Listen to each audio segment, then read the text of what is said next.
Welcome to another episode of Jay's Roundup. Today I have Ryan Carniato with me, and I don't feel like I could properly introduce you, so do you mind introducing yourself real quick? Sure. Yeah. As you said, my name's Ryan Carniato. I am the creator of the JavaScript framework SolidJS. I've been working in web dev for a pretty long time now.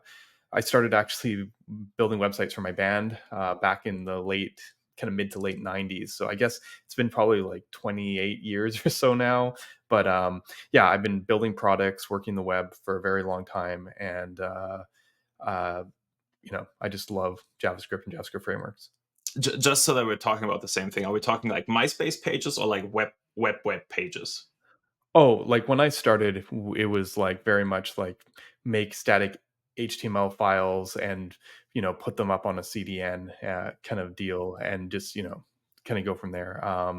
So yeah, I'm not talking MySpace. I'm talking like HTML tables soup. Like using percentages to style everything. As much as I would love to talk to you about like web dev before the 2000, that sounds like so interesting. We're here today to talk about SolidStart, which by the time this is published is released. So can I get some confetti? You just imagine it now. Confetti was like all over the screen, and yeah, this is exactly the reaction I was waiting for. Thank you. So SolidStart is released. Can you tell us a little bit about it? What is the big deal with SolidStart? Yeah, SolidStart, as you mentioned, is SolidJS's meta framework. Although I didn't really set it out to be a meta framework, I thought of it more as a starter template.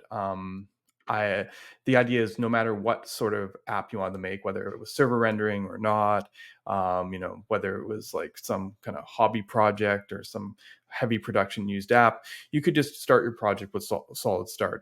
And the big influence for that was Vite, because they showed that you could have a simple configuration, and basically go from there, which was different than some of the solutions in the past, right? And include everything from, as I said, server rendering, client builds, dev, and production, all as part of one single configuration, which is really powerful. Nice. SolidStart itself does bring a few features to the table. We do add the file system routing, that people like. There's some special things we can leverage, knowing that a server is a possibility. Things like server functions, which we can talk about a bit, and but mostly we kind of view it as this bundling layer that sits just a little bit over Vite. Gotcha. So if you talk about it like that, I'm wondering if like a create solid kind of PMPM npm script could solve a similar purpose. So why going the next step and say, okay, let's do it as a meta framework? Yeah, I mean, and to be fair, we do have the create solid Right. commands to build solid Right. start.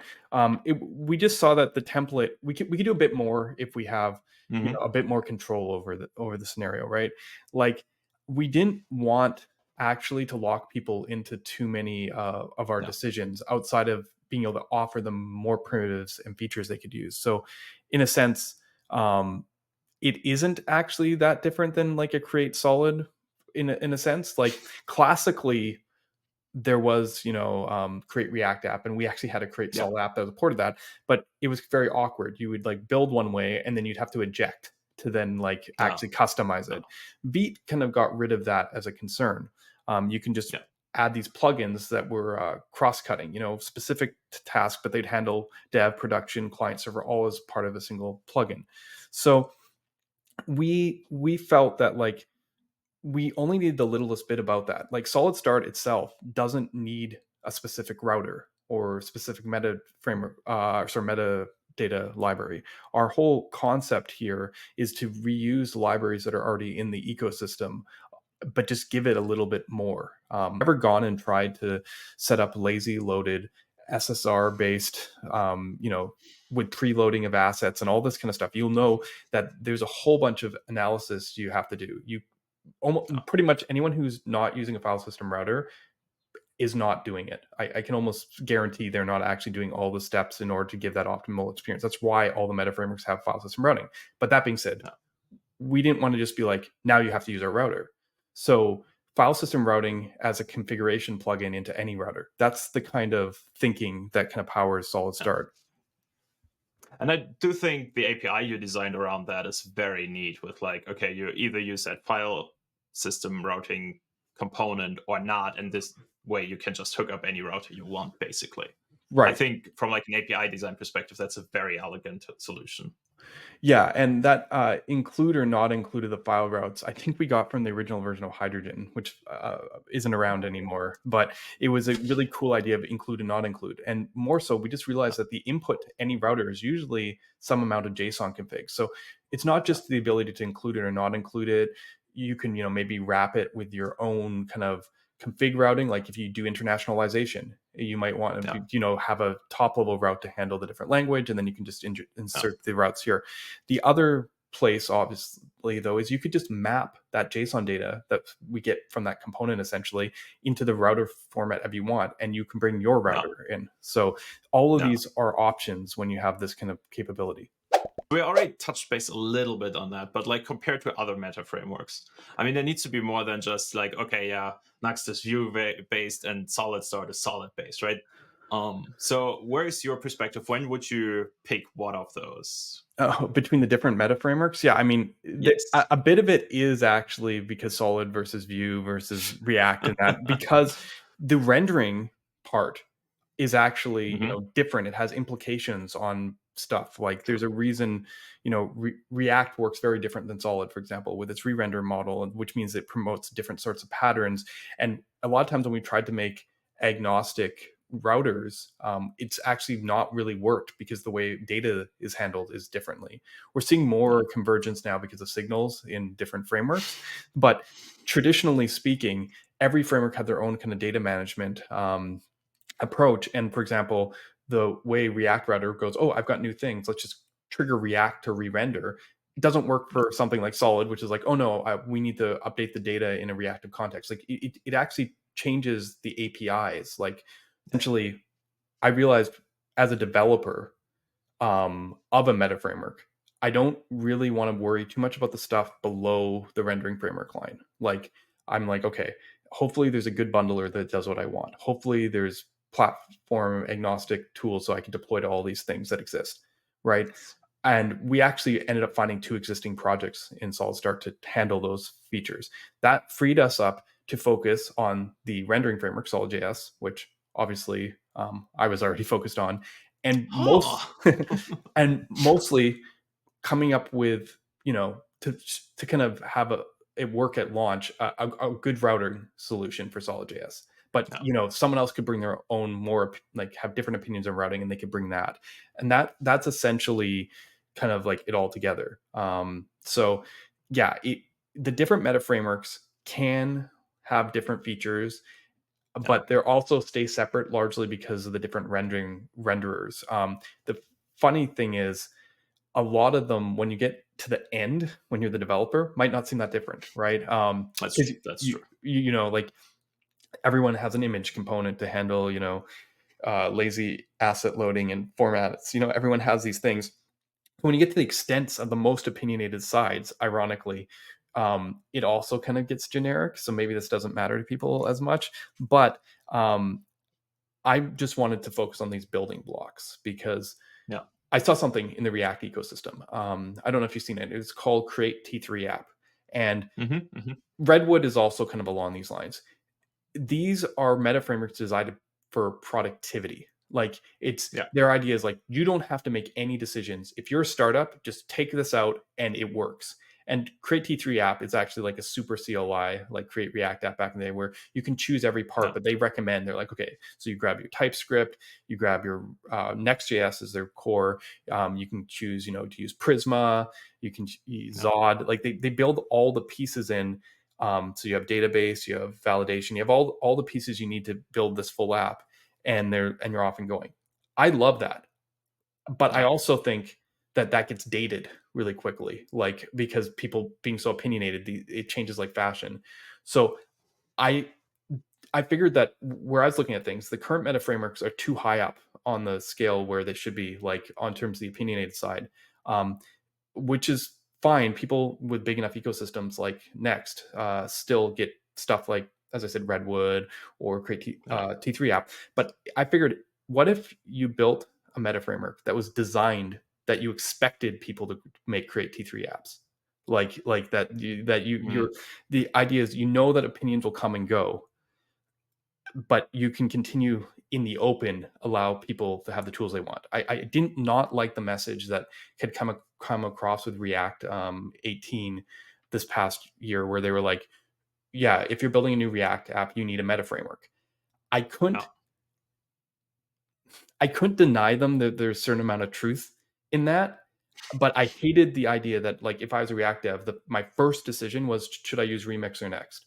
It just seemed Yeah. like you were already so locked in along this certain path.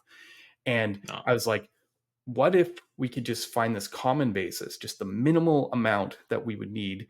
And then, that question of, Remix or Next is just a matter of what libraries you choose to use, rather than, maybe there are specific products that are designed to make all those choices for you, but I Yeah. don't want to be the one to make those decisions for you.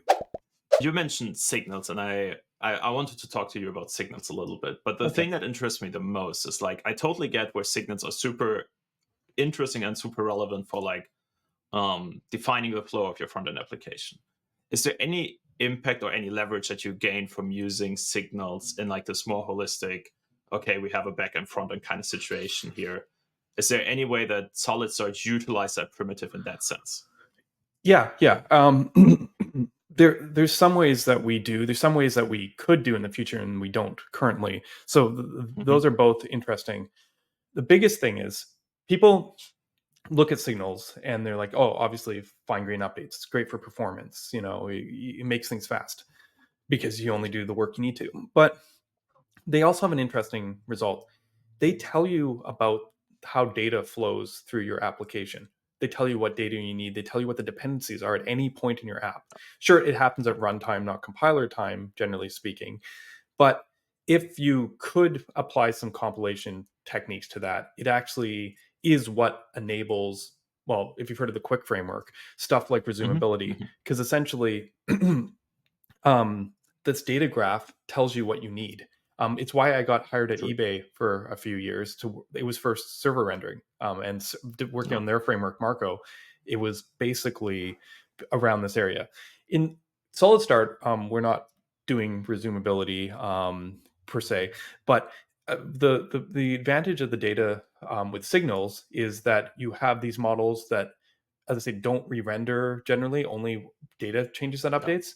And we've been able to use this to great effects for managing things like, sometimes you find them in React and like third-party libraries, but cache management and like data propagation of that. Like, if people view stuff like React Query or TanStack Query, Yeah. um, then they're kind of used to doing this key-based invalidation. But it takes a whole nother level of power when you do this stuff with Signals, because then you don't have to re-render whole apps. You just, if one part of data changes. So a perfect example of it is in our query primitive.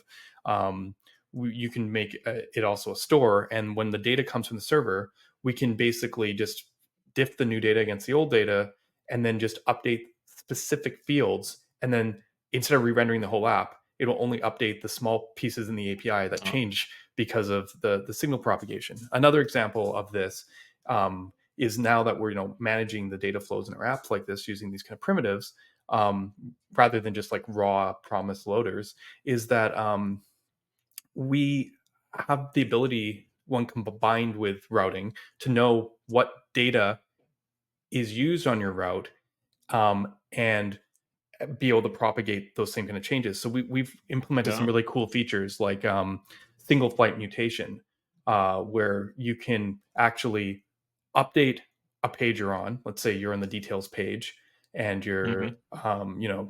you're putting in a new post of some kind, and then have it redirect all in the same request to the listing page where you have the list of all the posts. And what we can do is, we can have that still be client side routed so that it actually switches, but we can start fetching the data for that next page as part of the post request, and Yeah. stream back that data as the client navigates to the next page, and have it just kind of come in at the right time. mentioned a lot about primitives, and Yeah. obviously for Solid, the signal is like the main primitive. But what do you consider other primitives as part of the Solid Start experience? The other primitive that SolidStart adds are these server functions. And what a server Okay. function is you take any function and you just put use server in it. And now when you call that function on the server, well, it just happens as normal. But when you call it from the client, it does an RPC call and basically makes Okay. an API endpoint for you. And you can just kind of put this function anywhere, call it anywhere, and then basically it's just an async function. You can get the data back. What was No. cool, what I was explaining is you can take the server function and apply it to any existing front end library that you already have, and now you're just doing it on the server. This is why this is powerful. This is why you can take, Tanstack query or some kind of library used for data fetching, and you can just literally just go, okay, well, instead of this function calling Axios or doing a fetch library, I just put use server in it. And now it's just doing the call.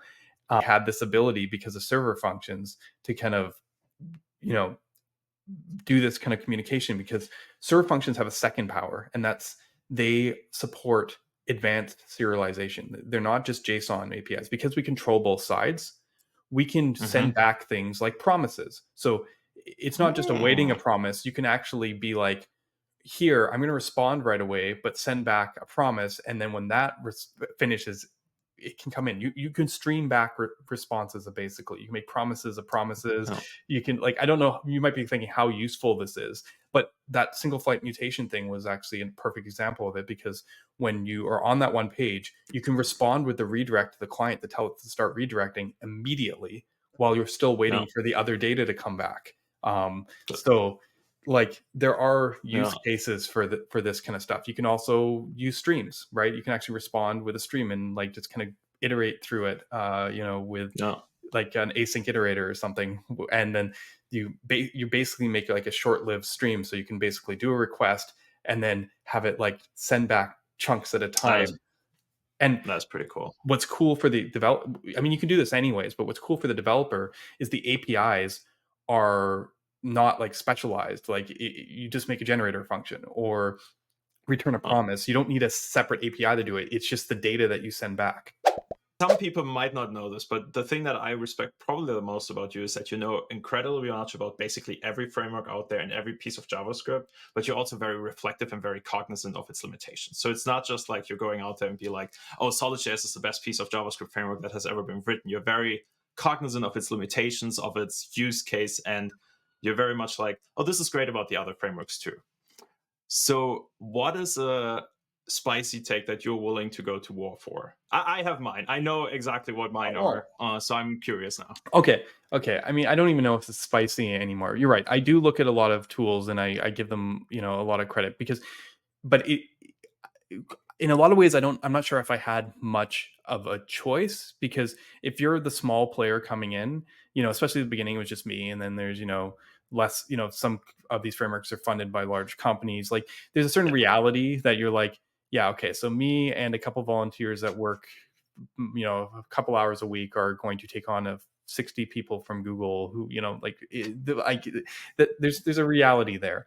But the spicier take, I suppose, is, and I mean, it's not even spicy anymore. I think it's kind of a thing. People don't understand. There's signals, which is the first stage that people get, but then, um, so signals are that first stage, right? That people get to, and then, then you don't just add signals and make everything better necessarily. You add signals so you can take other things away, right? It's that you can change the model, and that's like that. So my spicy take, I guess, it's not even that spicy, is that, I mean, we're already seeing it. Yeah, this isn't even spicy anymore. I can't even say anymore. Like a year or two ago, I would have said something along the lines of like, see all the signal stuff. This is just the beginning.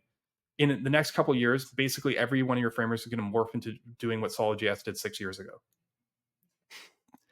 But Yeah. that's actually what's happened already. So we're still pushing forward, at a slower pace because Yeah. of our resources. But like we're continuing to innovate in this space, Yeah. right? Server functions was a great example. Yeah. I think the shape of SolidStart is the shape of frameworks to come. Like Yeah. the way we approach the primitive growth, the way that can expand it, and I think like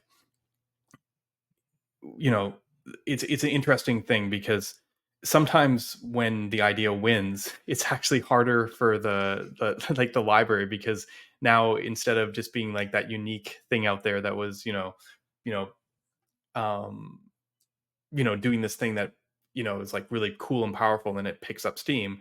Um, we now have this scenario where, maybe things, move slower because things are so entrenched in front end. And now everyone but React is basically following suit, so it's not so unique anymore. We Which have is just like 50% of the front end world, but yeah, but so we Solid has a 6-year head start. I don't know if that's yeah, much of anything, yeah, but I don't care about that the most. I want to just keep on pioneering. I want to keep on changing the shape of what JavaScript looks like, and in a sense, we've done that already, and I I agree. look forward to continuing to do so. I'm trying to think. Is there anything more I really wanted to kind of say about Solid or Solid Start? And yeah, I mean, Yeah. I'm really excited for where we're going with Solid Start. I've already mentioned about some of the really killer features. These are things that will let you build, basically your Solid Start journey can start from building a single page app like you already have. You can Yes. take your Vite starter that you already been using in Solid and port it to Solid Start with almost no effort, and it'll just work because it's still Vite based. And then from there, you can start, maybe using the file system routing, because it handles some code splitting and loading stuff for you nicer. And then maybe you're like, I want to turn on SSR, and you can do that. Like every part and piece, like maybe before SSR you actually want to use server functions, you just want to Yeah. change over your APIs, and get the advantage of things like single flight mutation. These are things that in other frameworks you to change your architecture for, you're suddenly like, Yes. now you have to use server components if you want to do single flight mutations. But in Yeah. Solid Start, every piece here is incremental. As you said, it's similar to the Nuxt philosophy, which I like a lot.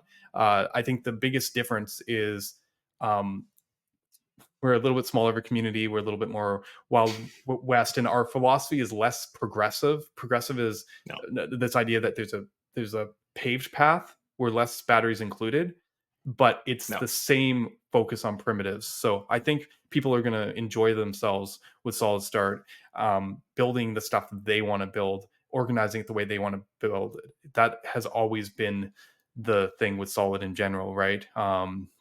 Yeah. Components, because they don't re-render, it's on a performance thing, therefore your sake. And we wanted to make a starter slash meta framework for you, the developer. I have one last question to wrap this up very nicely. I know usually when you're working towards a 1.0 release, like there are a lot of bug fixes you have to iron out, and it's like at a certain point, it's more like polishing than actually doing like the things that you get excited about. So, what is something that you personally are excited about once 1.0 is out and you can actually focus on like new shiny stuff again?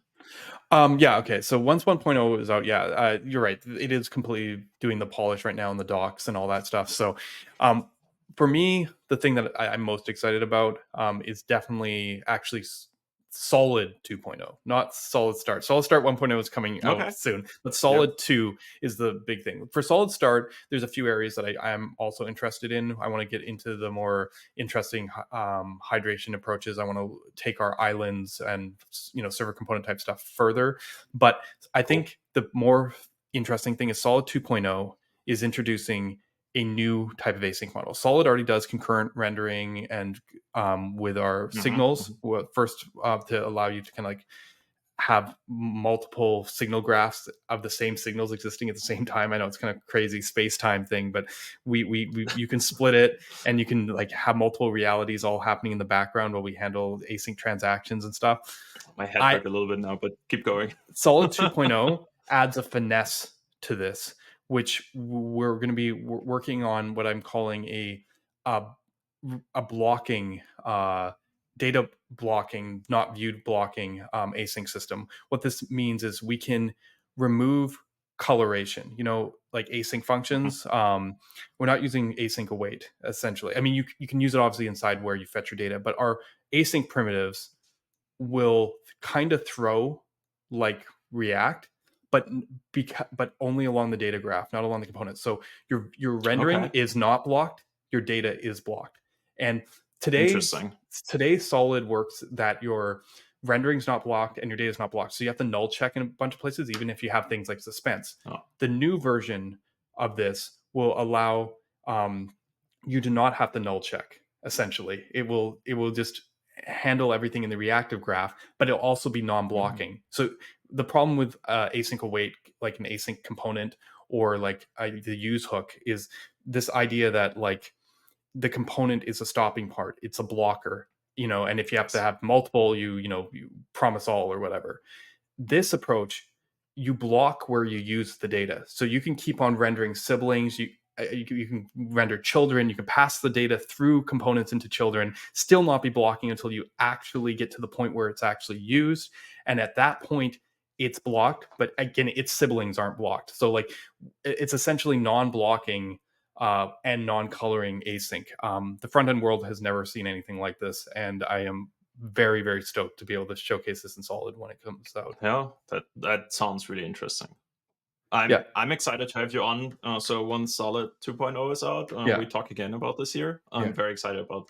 Thank you so much for your time. I really appreciate you coming to this and record this and answering all my questions. And thank you for everything you're doing for the JavaScript community. I really appreciate you and your team changing and spreading signals everywhere. Thank you. Yeah, thank you for having me.